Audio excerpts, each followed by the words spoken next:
So you do shows all around in America and everything. How did Kilgore land on your list here? I did a showcase for libraries in the Dallas area, and the Kilgore librarians were there, and they saw my show and booked me to come out here today. So happy to be here. So I was a double-A volleyball player, and I started jumping rope to train for volleyball, and just fell in love with the sport because there's so many different fun, creative things that you can do with it. I started doing volunteer work with the American Heart Association, and I was doing presentations in schools, and then it kind of exploded from there. Once I started jumping rope, I started looking at other disciplines like martial arts and rhythmic gymnastics and trying to see what tricks or techniques I could take from each of those disciplines and kind of incorporate it into what I was doing. So, for instance, I watched the Nicholas brothers, who were famous tap dancers, and I, watch how athletic they were, and that kind of thing. And I would watch. So I took private rope lessons from the former world champion rhythmic gymnast from Bulgaria, Stella Angelova, and so I wanted to keep learning more things and incorporating other things like martial arts, dance, whatever I could think of that would work for jump rope. There's a trade show in the Chicagoland area. It's called Premier Showcase, which will actually be in Dallas in October also.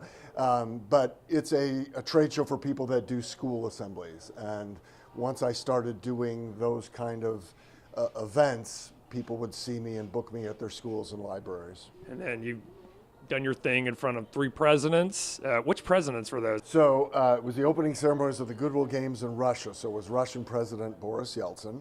And then I was at President Clinton's second inauguration and President Bush's first inauguration. If you could you almost kind of walk me through how you saved someone's life with the jump rope?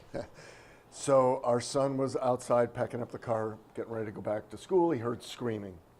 And he came running inside. He said a boy and his mom were walking their dogs. One dog got loose, ran out on the ice pond chasing the geese, and the dog's in the water. I'm going to go help them.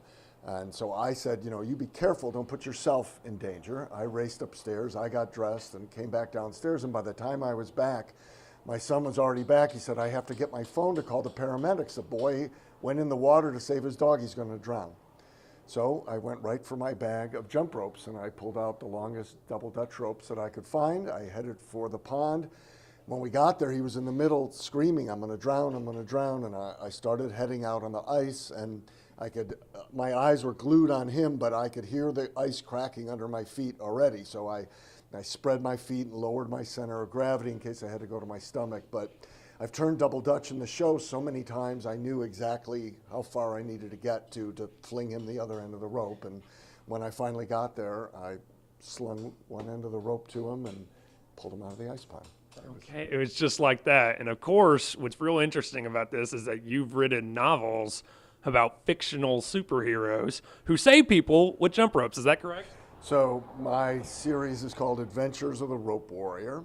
And so in my head, for over 30 years, have been scenarios of how a rope could be used to save or defend. And it played out in real life. It was crazy.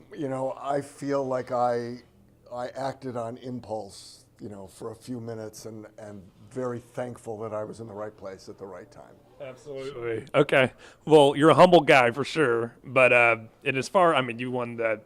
They honored you with an award too with that. And now you're continuing doing shows. How long do you see yourself continuing to do this?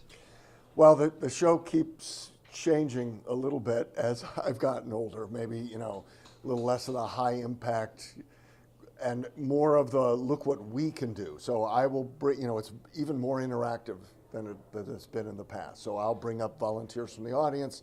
We'll do traveling and double Dutch and partner jumping.